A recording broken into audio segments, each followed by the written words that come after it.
Cześć. Dzisiaj jesteśmy w Warszawie. Właściwie bardziej w lesie.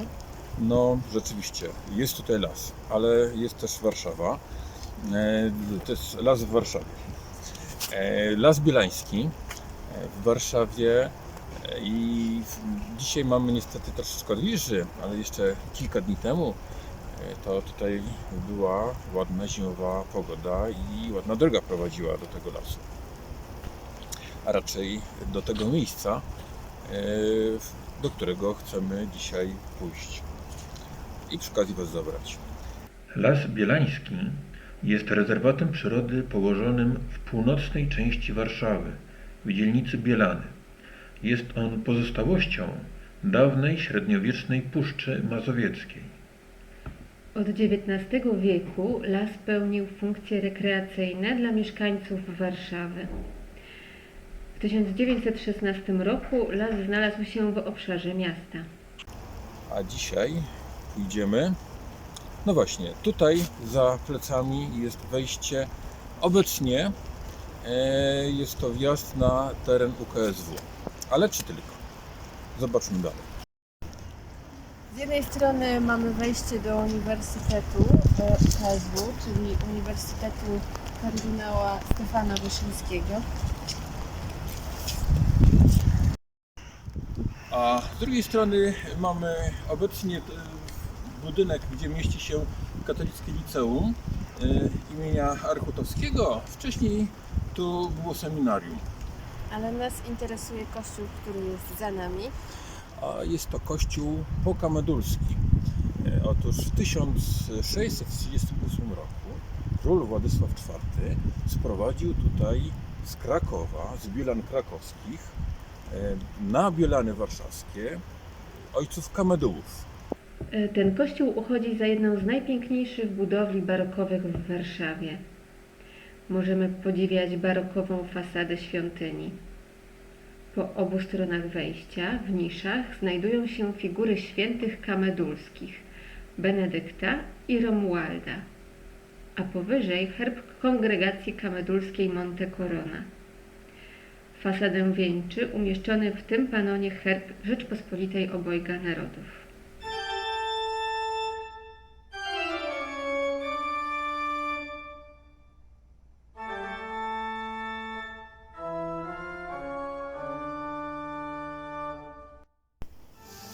Jesteśmy w środku kościoła. Kameduli, którzy zostali sprowadzeni tutaj przez króla Władysława IV, z początku wybudowali kościół drewniany, ale pod koniec XVII wieku powstała świątynia, w której teraz jesteśmy. Kościół jest nieogrzewany, nigdy nie był ogrzewany, no i ze względów podobno architektonicznych, no, takie ogrzewanie nie jest tutaj planowane, więc nawet w lato jest tutaj zimno, a co dopiero w zimę przy mrozach. To jest rzeczywiście, można się poczuć troszeczkę jak w lodówce. Kościół zbudowany został na planie wydłużonego ośmioboku z dwiema dużymi kaplicami. Nad prezbiterium widzimy sklepienie kolebkowe. Nawę główną przykrywa tzw. sklepienie żaglowe. Wnętrze kościoła jest bardzo jasne, za sprawą dużych okien i białych ścian. Ozdobione jest ściółkową sztukaterią rokokową i cennymi obrazami.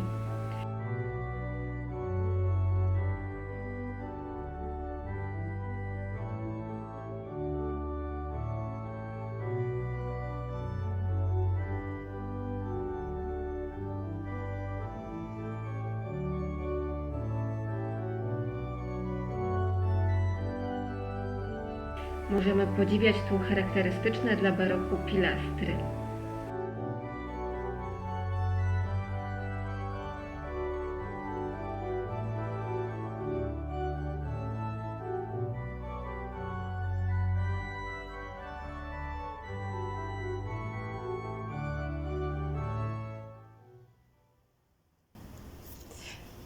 Jesteśmy przy tablicach upamiętniających fundatorów tego kościoła i klasztoru. To jest tablica komemoracyjna króla Władysława IV około 1648 roku, a tutaj obok tablica Jana Kazimierza Brzezińskiego około połowy XVIII wieku.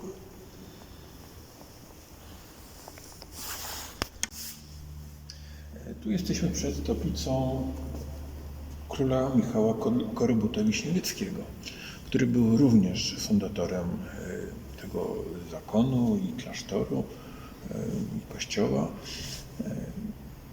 I przybywał tutaj również na rekolekcję. Z tą tablicą wiąże się pewna tajemnica, ponieważ do niedawna sądzono, że za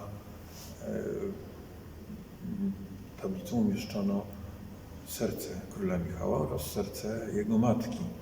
Jednak badacze niedawno zajrzeli tutaj z tyłu za tablicę i odnaleźli rzeczywiście serce króla Michała, ale obok było serce kogo innego, nie matki.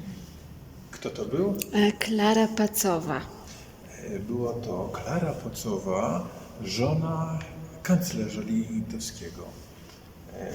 Widać, serce króla Michała chciało spocząć obok serca Klary.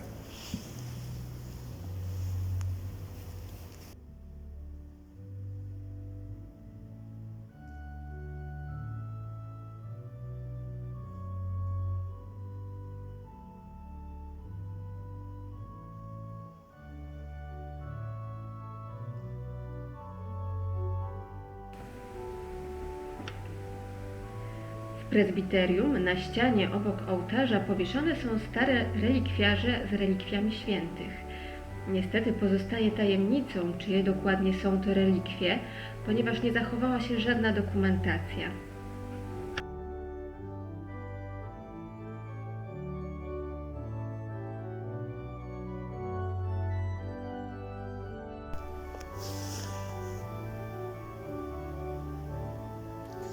To chodźmy już na dół do podziemi.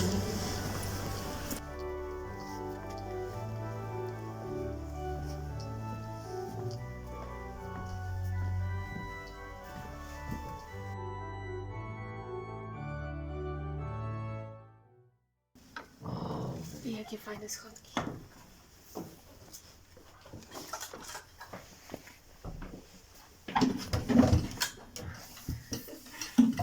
Ostrożnie, ostrożnie. Okej. Ciasno trochę.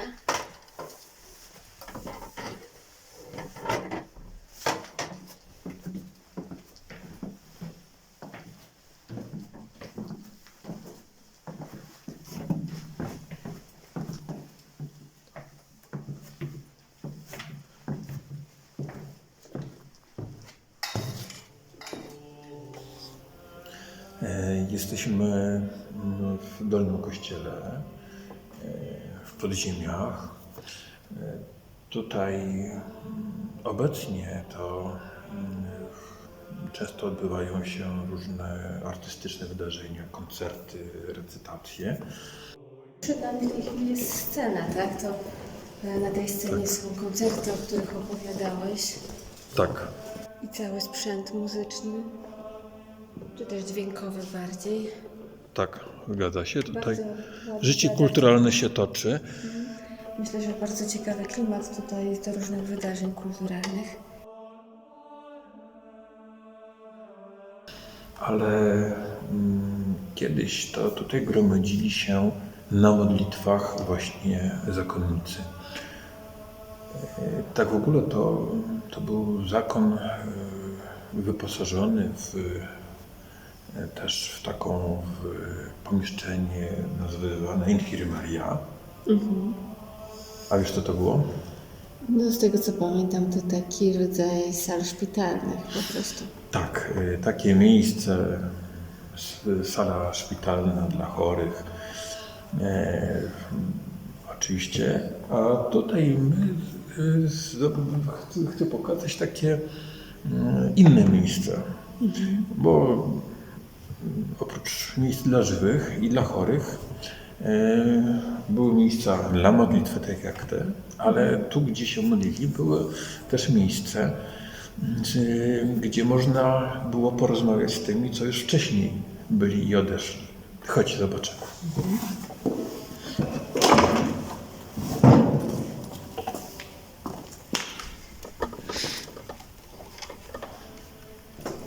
Właśnie w tym miejscu, tu zaraz pokażemy, jest zagłębienie w podłodze.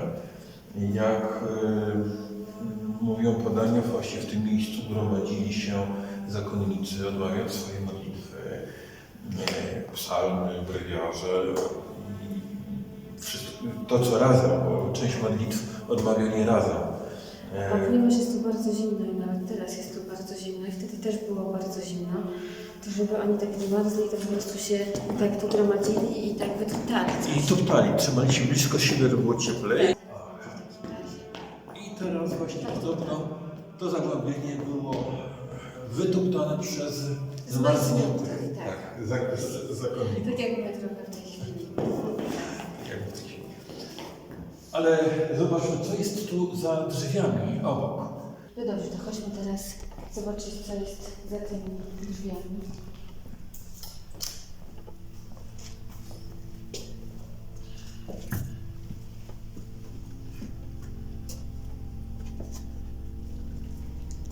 A tutaj mamy krypty, czyli jakby cmentarz, groby mnichów. Tak, tutaj można zobaczyć, tutaj byli chowani, tutaj są ich daty, 1785 na przykład. Obok 1792. Trudno mi odczytać imiona. To chyba łacina jest. Tak, to po łacinie tutaj.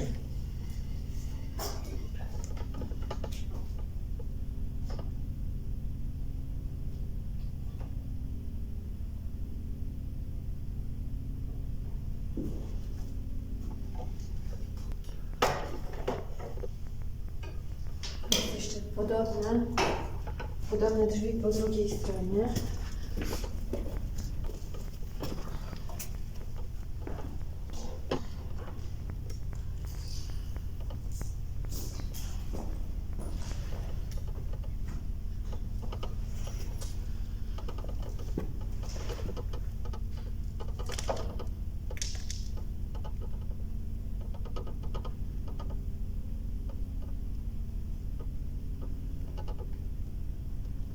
Zamknięta.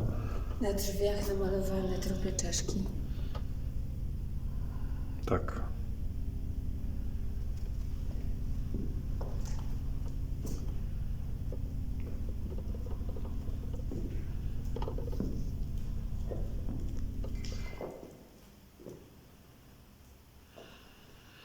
No, wracajmy. Dobrze.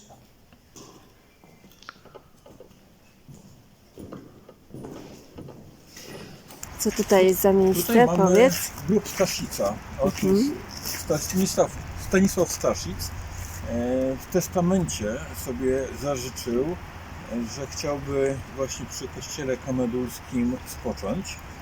No i tutaj rzeczywiście ma grób. Jak wieści się, w czasie powstania styczniowego spotykali się tutaj powstańcy, konspiratorzy i omawiali plany.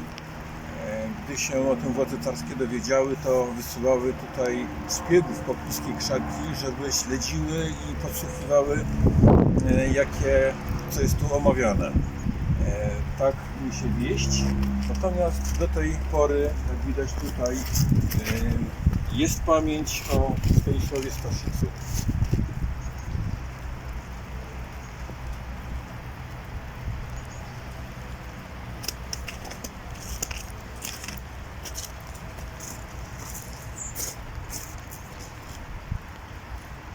Koło kościoła i grobu, o którym opowiadaliśmy, jest wejście do klasztoru. Idziemy zobaczyć, jak tam jest.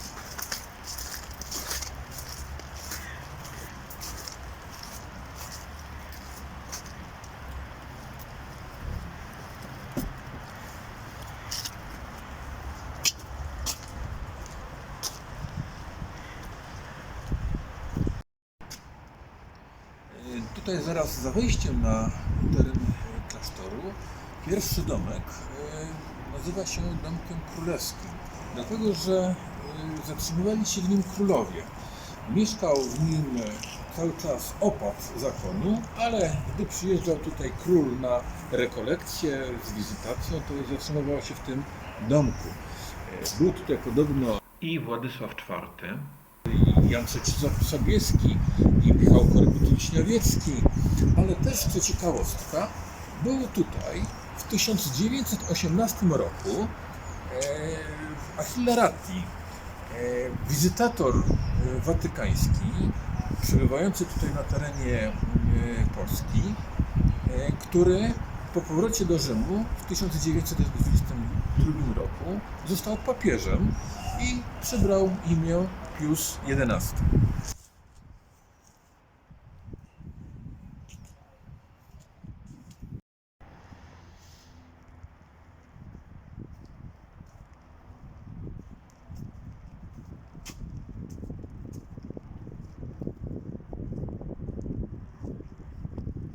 W tych domkach zwanych eremami mieszkali właśnie mnisi. Jeden z takich domków zaraz sobie obejrzymy. Kameduli to zakon utworzony na początku XI wieku przez świętego Romualda. Jest to jeden z najbardziej surowych zakonów w Kościele katolickim. Zakonnicy nie wychodzą z klasztoru, nie kontaktują się ze światem zewnętrznym, mieszkają pojedynczo w oddzielnych domkach, takich jak te. Tam modlą się i spożywają posiłki. Razem spotykają się tylko na niektórych modlitwach. Tu mamy trochę odnowiony domek. No, mamy możliwość wejść do RM numer 13. No zobaczmy, jak mieszkali w takim razie.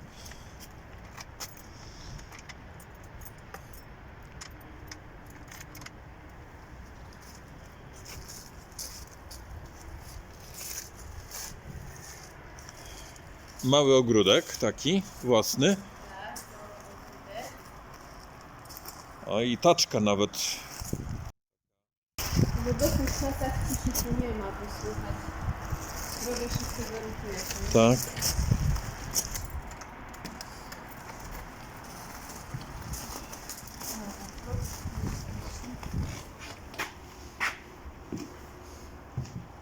Tu po prawej jest kaplica. A raczej taki pokoik modlitwy. Można tak powiedzieć. Taki z klęcznikiem.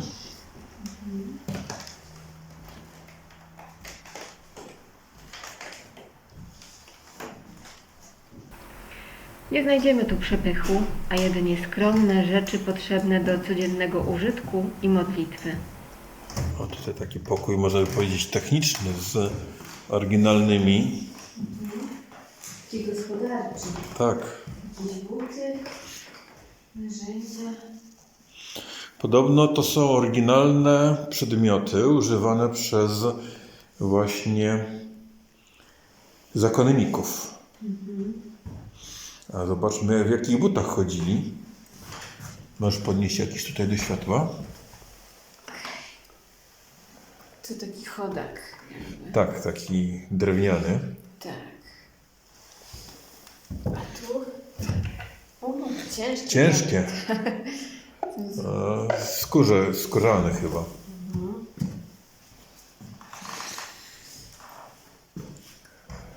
No, musieli sobie ze wszystkim radzić. Sami wszystko tutaj robić, bo nikt, no to chyba łazienka. Tu chyba tak.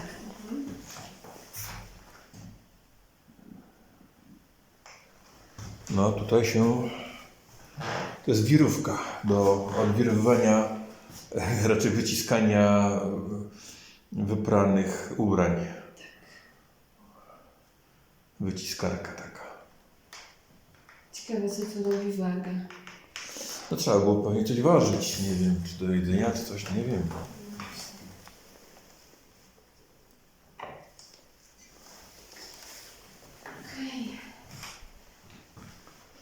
A co, zobaczymy następne pomieszczenia. Jak mieszkali, bo tam dalej jest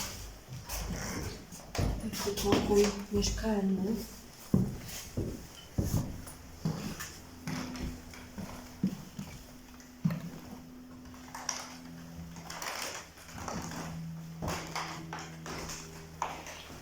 Łóżko.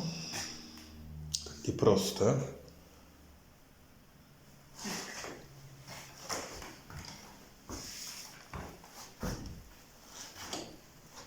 O, przepiękny napis na wejściu.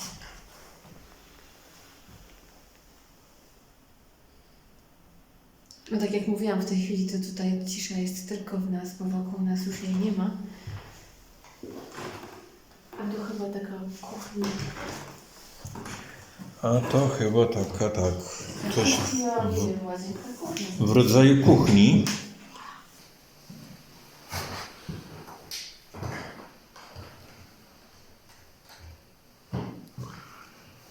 Życie biegli praktycznie osobno.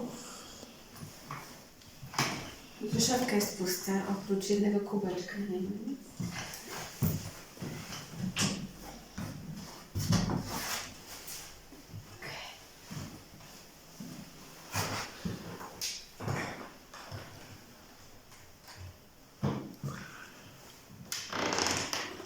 Mnisi kamedulscy wstają zazwyczaj bardzo wcześnie, bo już o 3:30 w nocy i cały dzień poświęcają na modlitwę i pracę.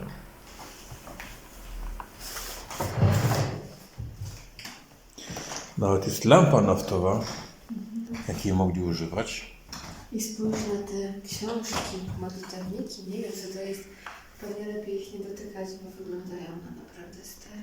No rzeczywiście.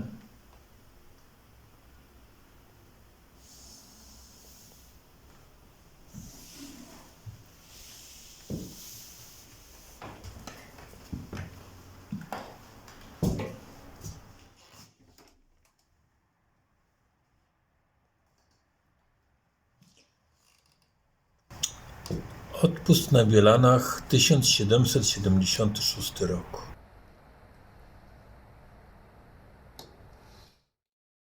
Kameduli zostali wypędzeni z warszawskich Bielań przez zaborców, czyli przez władze carskie przed I wojną światową i już tutaj nie wrócili. Kościół przetrwał, chociaż ucierpiał, gdy pod koniec II wojny światowej po powstaniu warszawskim został podpalony przez Niemców.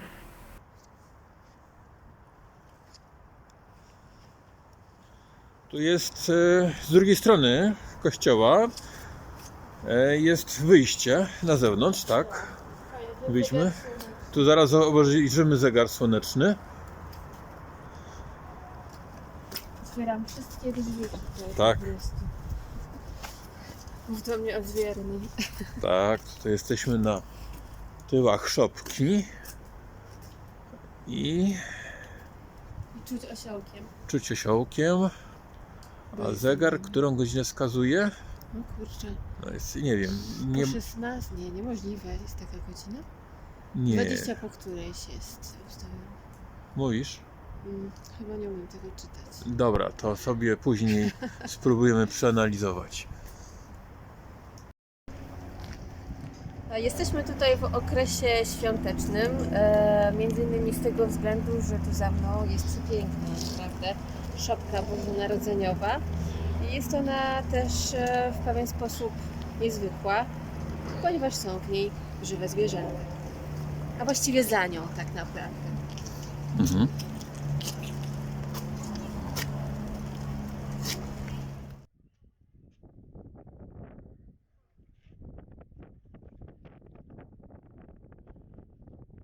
Rzeźby do szopki zostały wykonane przez współczesnego rzeźbiarza Józefa Wilkonia. Na tyłach szopki mieszkają 2 osiołki.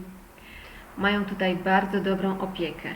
Troszczy się o nie proboszcz ksiądz Wojciech Drozdowicz. Ksiądz Wojciech jest bardzo dobrym gospodarzem. Dba o cały zespół pustelniczych domków oraz o kościół. Dziękujemy mu też za możliwość realizowania tego programu. Ksiądz Wojciech znany jest z tego, że pod koniec lat 80. prowadził telewizyjny program dla dzieci Ziarno. Potem wyjechał na misję na Syberię, a po powrocie w 1999 roku został proboszczem tu na Bielanach. Po drugiej stronie kościoła czeka na nas jeszcze jedna atrakcja wykonana przez rzeźbiarza Józefa Wilkonia. Tutaj mamy przepiękną, drewnianą, z metalowymi elementami karuzelę. Ten kościół jest znany z jeszcze jednego wydarzenia. Kościół, a nawet klasztor. Wiesz jakiego? Tutaj dzieje się akcja powieści Pan Wołodyjowski Henryka Sienkiewicza. Jest taka scena, gdy pan Wołodyjowski wstępuje do zakonu, aby poświęcić się modlitwie, a zagłoba przybywa po niego, bo potrzebny jest ojczyźnie. Ta akcja książki dzieje się właśnie w tym bielańskim klasztorze. Więc ten kościół ma też taką historię powieściową. W tym kościele są nagrywane też różne sceny do filmów i seriali filmowych. Dziękujemy za zwiedzanie z nami kościoła i pustelni Pokamedulskiej. Zapraszamy do Lasu Bielańskiego i na nasz następny program. Do zobaczenia.